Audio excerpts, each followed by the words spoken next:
I originally pitched the show, the first person I told the story of the show to was Jordan Levin at a dinner. And I told the show to my studio, and they said, that will never sell. People do not want to watch a character-based show anymore. Now they're really into procedurals. They want to watch procedural shows. Do you have anything procedural? So we had a big procedural pitch we brought out that year, and of course, no one even, that never went anywhere. And this passion project that I brought to, that I told Jordan about at dinner, Jordan said, I want to make that. Now in the original pitch for the show, it was about a doctor who went to this small town and brought his family there, and for the same reasons as sort of an ode to his deceased wife, and in sort of an effort to show her, even after she was gone, that that his love for her still remained. But he went to that town to become an abortionist, and that wasn't the original pitch. And Jordan said, I'll let you deal with a subject matter like abortion, but maybe not in the first episode.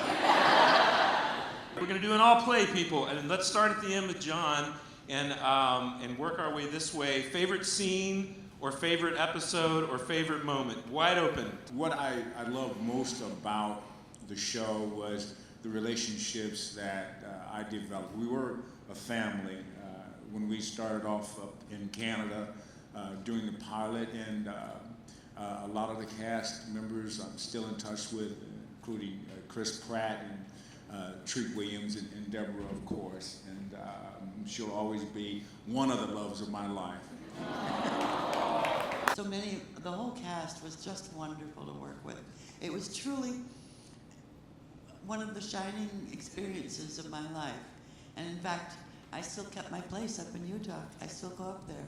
I liked it, and I was up there cleaning it out, and boy, was there a lot of Everwood memorabilia.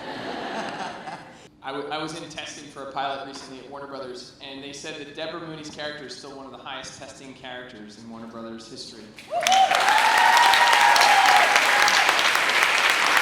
Oh, Greg, do you remember, I don't know if you remember when you called me, I was in line at an airport to go, and I was going to film a show called Mermaid's Chair in Vancouver, and my phone rang, and it was Greg Berlanti telling me that the show was over, and I don't know if you remember this, I said, oh no, I'll miss Edna. And you said, I will too. And I do, I still miss her. I love this family, I love this team, and these children literally felt like mine. And there was a moment where I was guiding Greg's hands on a piano in a monologue, vicariously through my ghost. And I felt like it was the conversation that every mother wants to have with a son, and I do have a 19-year-old son, and he did play piano. And in a weird way, it was very meta because it allows your life and your art to intermingle.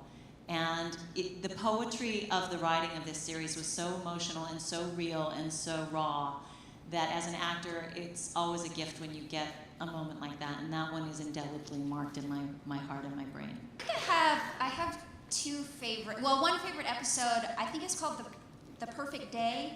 It was when the four of us, me and Emily and Greg and Chris, all went, took I guess, quit school for a day and went in the snow and went sledding, and that whole episode was so wonderful, especially coming from the perspective of the character Hannah, who wasn't used to having real friendships and was super shy and whatever, and here she was being sort of welcomed into this tribe.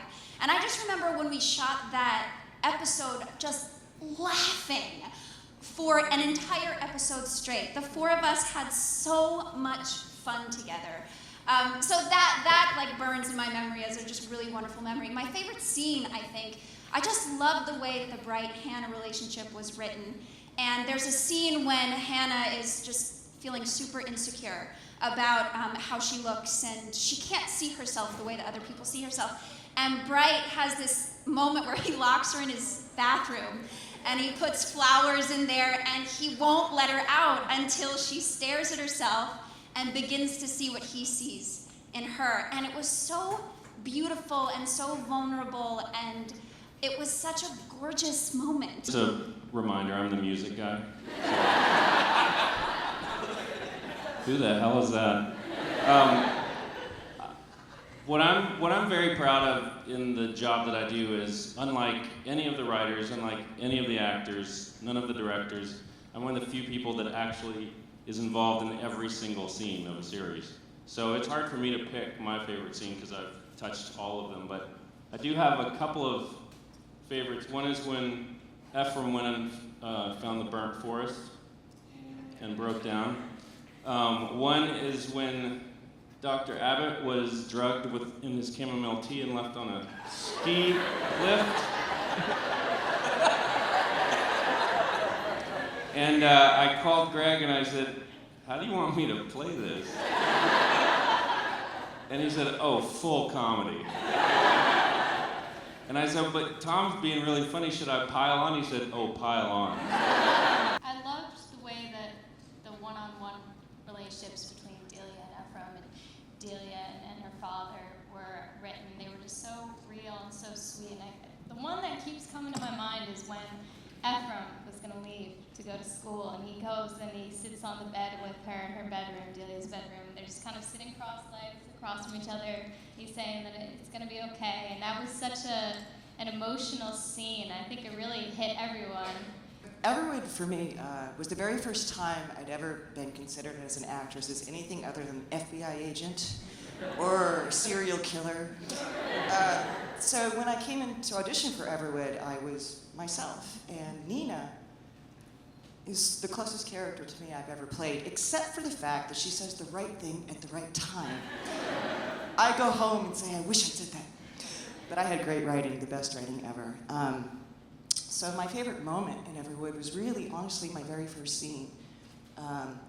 In Calgary, freezing, I'm from Maine, I'm familiar with this. Just sitting on the stoop, watching Ephraim and Andy have a father-son discussion. And just sitting there feeling completely 100% in my shoes. And I knew that I loved Nina, and she loved me back. Oh, geez. Here come the tears. God help us all. You know, the story for me is that I auditioned for Treat's role and didn't get it. Which, you know, I'd been Billboard dad. I'd been the dad in a number of things, and, you know, felt like... So I went in and auditioned, did really well, and I hadn't heard, and then they went back for everyone. I was like, well, about time. They want you for the other doctor. The other? I had to go back to the script. And evidently telling Greg that cemented it for me. I think for me, what cemented it was episode 20. When we got back to the abortion storyline, which we were shooting in Utah. We actually talked to the crew about, you know, if you have any moral issues with this, please feel free to not shoot on this episode. And it was some of the best writing, period, of anything I've ever been involved in or seen, honestly. Unbelievable. I mean, the kind of thing that as an actor, you just read and you go, wow, I get to do this. I guess for me, you know, it all sort of started with the pilot. The pilot changed my life and in so many ways, and sort of sent me on this journey with all these people that I can't sort of look back and imagine what my life would be like if I hadn't been given that opportunity. You know, there's a lot of scenes I think back on, a lot of stuff that's come flooding back. You know, hearing all of these everybody's picks.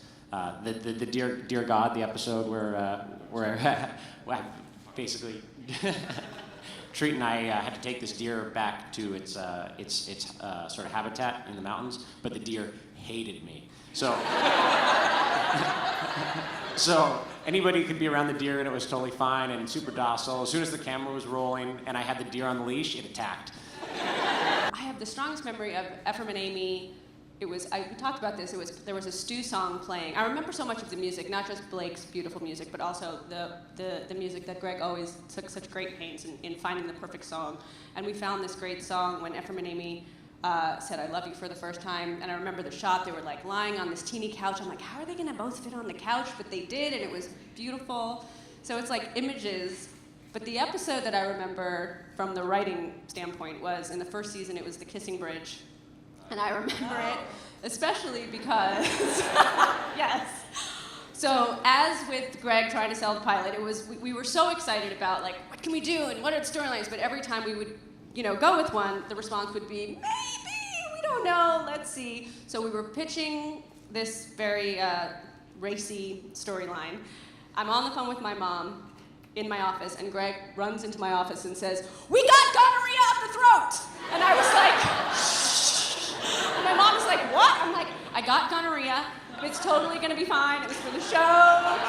It's great." I had to explain it, and my mom at that point was like, "I thought you were on a family show." I'm like, "It is. It's gonna be great. You're gonna love it." I'm gonna pass only because for me it's so much about I really do. They so commingle the personal moments that you've had with all of the different individuals, and sometimes I'm not sure if it's like something the character did or a conversation I had with the actor, or remembering each one of them getting cast, or all the great dinners we would have when we would go up there, and it would be too difficult. I mean, I think for point of reference, the fight that everybody sort of mentioned between Ephraim and his father in the pilot was the moment on the set, and then in watching the cut, that I felt like if we can pull this off, we really can make a show that that can go to these places and also deal with all the comedic elements too. We can make something that hasn't really been on TV in this way before, and that always sort of that was the moment where I felt like, okay, we have a shot at getting to do more. I've never had an experience before of sitting in a room with executives from a network where you screen a pilot for the first time, and it just takes your breath away. And on this one, when it ended, it was the only time where there was just silence, and the general reaction was, and I don't remember who said it, just, "That's perfect." That thing is perfect. It's never happened before. I just think what was so wonderful about the way that the show tackled all these issues is that it led to in-depth conversation.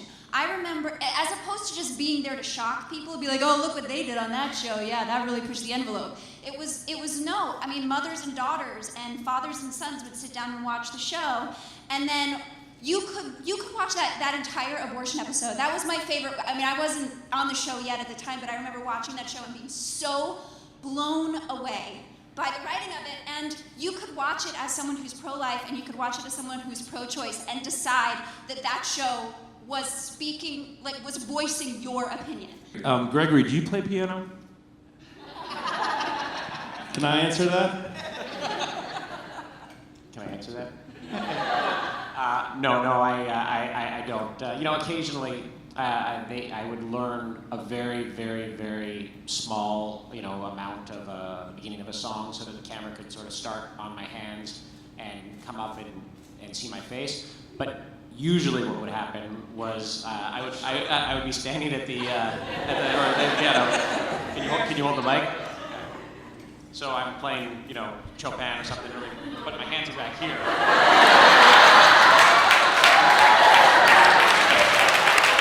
All right, this next section is called All Play Reflections on Treat. Go.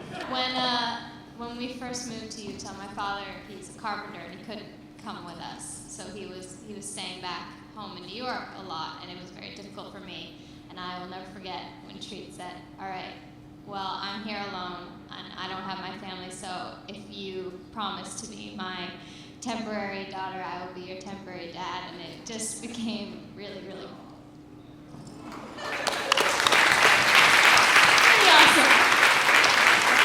I worked with Treat a lot, and I learned so much. The way he would sort of look at a scene and kind of diagnose it and figure out how he was going to play it, the beats, and sort of slowly just piece it together. He's an incredible actor, and it was. I learned so much watching that. And also, he's an amazing pilot, and on the weekends he would take me out on his plane. And his goal was to try to make me throw up. And he did once. On Everwood, because the writing was so amazing, there were often, last-minute script changes, often. And Treat was a very, very busy guy. He was like in almost every scene. And a few times, I would wear his lines. But the thing that always amazed me about that is, you know, you see the show later, he looked like he had everything memorized. Well, me, who actually did have it memorized, didn't look that confident. We did the read-through for the pilot, and for anybody that's ever produced their own show before, it's a series of heart attacks that you have when you sort of realize you start worrying about different things. And we did the read-through, and he had come from theater, and a staged reading in his mind was a theatrical presentation. You do it very differently than you would do it behind the camera. So he performed the role as though it were a staged reading, which was very presentational, which was very different. We'd never seen him do the part before or anything, and everybody suddenly got worried. And then, like, what character is he? Who is this character? And I think he proceeded to do that for all the read-throughs. Really, he had a read-through treat, and then he had, you know, Andy Brown treat, and then he stepped up the very first day of the set and was writing character, and it was sort of like watching, you know, Babe Ruth hit a ball. Like that was a sports. From the 30s, but. I want to talk to you about an episode that was given to you called The Birds and the Batteries. Do you remember that episode? Yes, I do. You don't remember it? Okay.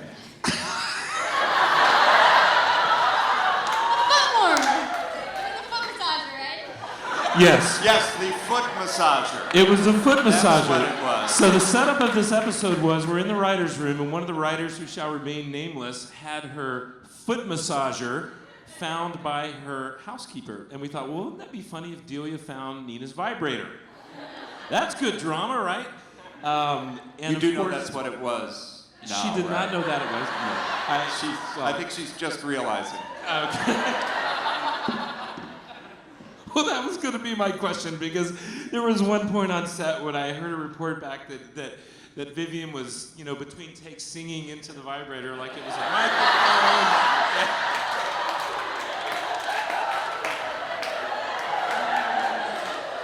And I'm sure you had no idea, honey. I know. But it's really a way. I had no idea. They told me it was a foot massager. Whole new meaning to Mr. Microphone. Talk about Abbott's theme. We used to talk about that in the writer's room all the time. Well, Abbott's theme started in the pilot. And it actually followed poor Tom for 89 episodes. Because there was a point where I was like, maybe I should give him another theme. And then I met Tom and I said, no, I'm not giving him another theme. Because Tom came up to me at a Christmas party and said, you know what? God damn it. Every time I go to do a scene, I'm thinking, da-da-da-da. And that's when I knew he wasn't getting a second one. But I remember the scene where I was on the ski lift, and we actually shot that at the Sundance Ski Resort.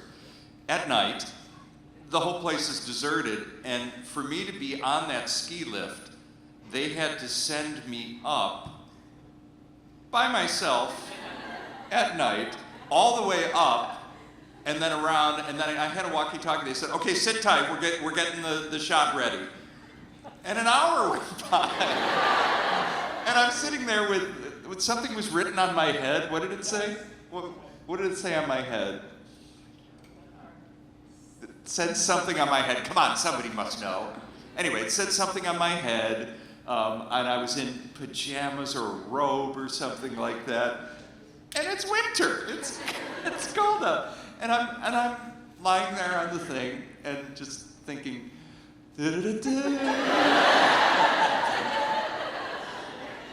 But thank you, Blake.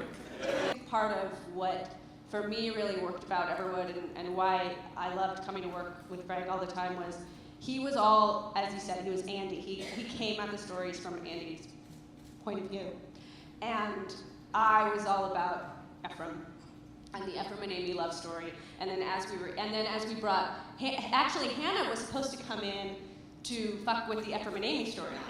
That was the whole, we had like, she was gonna come in for 6 episodes. We had no idea. Sarah had just done, we had seen like a thing of her on Wonder Falls, and we're like, oh, she's good.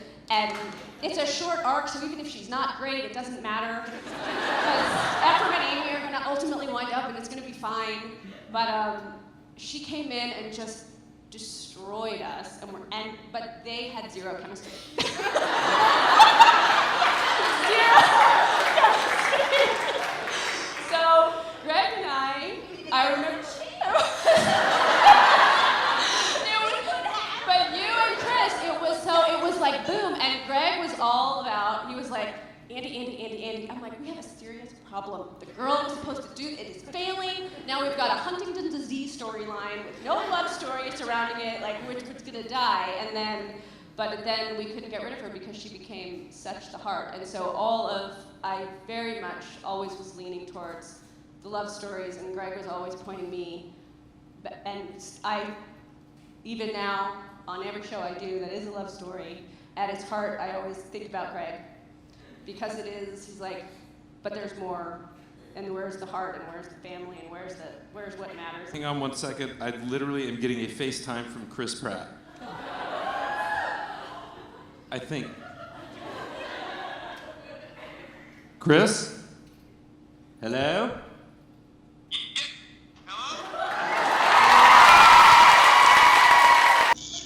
Everything I know about acting, I feel like I learned from the great cast that's up on that stage and watching those guys, and I'm so grateful to how my life changed being on Everwood. I was basically, Greg and Mickey picked me out of a lineup of waiters and gave me a job as an actor, and I don't know, I just love it very much, and we have great fans. Every once in a while someone will come up, recognize me, and if they watched even back on Everwood, it's the best to hear, because it's like, it was I don't know, we just have terrific fans, and I hope you guys raise a toast to the glass. I was dying to be there, and sadly I can't. You're shooting a porn in a swamp, is that it? That's right. Yeah, that's right. Swamp Thing's thing.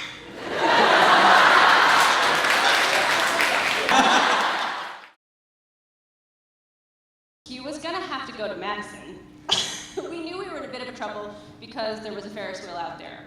So there was this whole, but we knew the whole idea was if we knew that we were coming back, that was when we were, as you rightly remember, very much on the bubble and sort of fighting for our lives. And the one thing that we felt strongly about was we gotta end it. Like, we're not doing this. Because I've been on many shows where they were like, maybe you'll come back, maybe you won't. And so you write this cliffhanger, and then you guys get pissed. We're even more pissed, because now we look like assholes. So with Everwood, we felt like we had done 4 years. If they weren't gonna pick us up, then we knew what the ending had to be. But if we were gonna get picked up, he was not coming down the stairs. It was gonna be, we were gonna pursue with Madison and sort of go down that road, and poor Amy would have had to suffer for longer.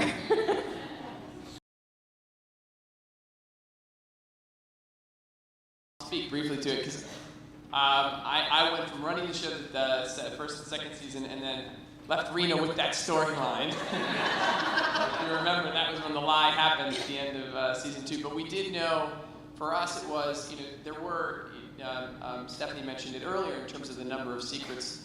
When you're driving story through these characters' lives, and apart from the procedural doctory type stuff, really it's the events in their lives that make up the stories in their lives. And something like that kind of secret and that kind of betrayal, in terms of Andy and Ephraim, we knew was a ticking bomb.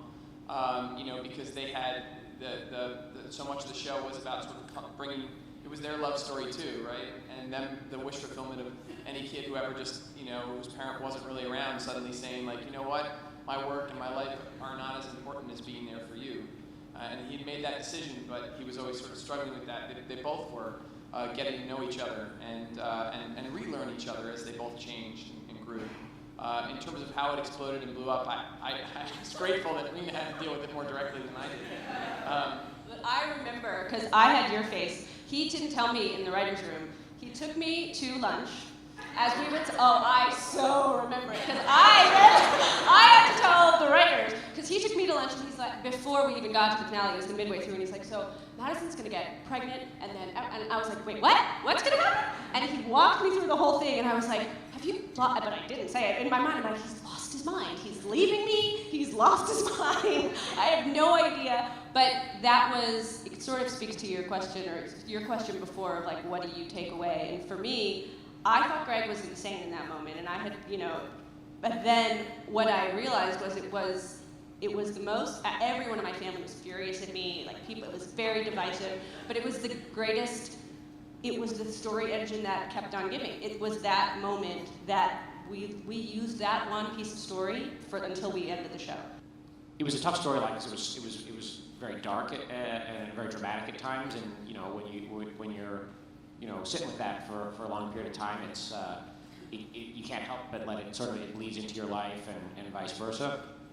But it always, again, the thing for actors, I think, at least for myself, is as long as what the story you're playing or the scenes you're playing feel honest, and you can believe them and real, then you're home free and it's going to be really good. So it always felt like it always felt honest, so and conflicted, which means it's going to be good. I know it was like a really I thought a lot about when Ephraim doesn't go to Juilliard, sort of to get back at his father, and I still don't know necessarily how I feel about it, but I think about it a lot. So it was a great storyline.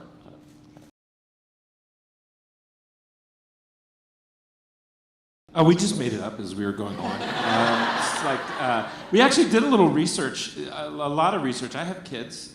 They weren't teenagers at the time, but a lot of those storylines came from research that we did as writers. But I have to say, a lot of it for me was about the performance. I mean, look, when you have a romantic center of a show that we had in Ephraim and Amy and Greg and Emily, it's like it doesn't really matter what we do. We can take them down the road. We can bring them back the road. We can throw. They're going to play the shit out of it. Is sort of how I felt about it.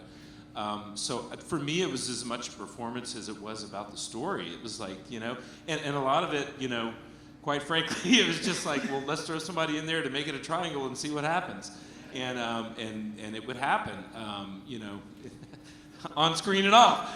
So it was part of the no, that's not what I meant. What I meant is when you bring another actor into an established acting relationship, is what I mean. And it messes with the dynamic. Sometimes in a positive way. Thank you to this amazing panel of people. Thank you all for being here. We had a great time. Good night, Austin.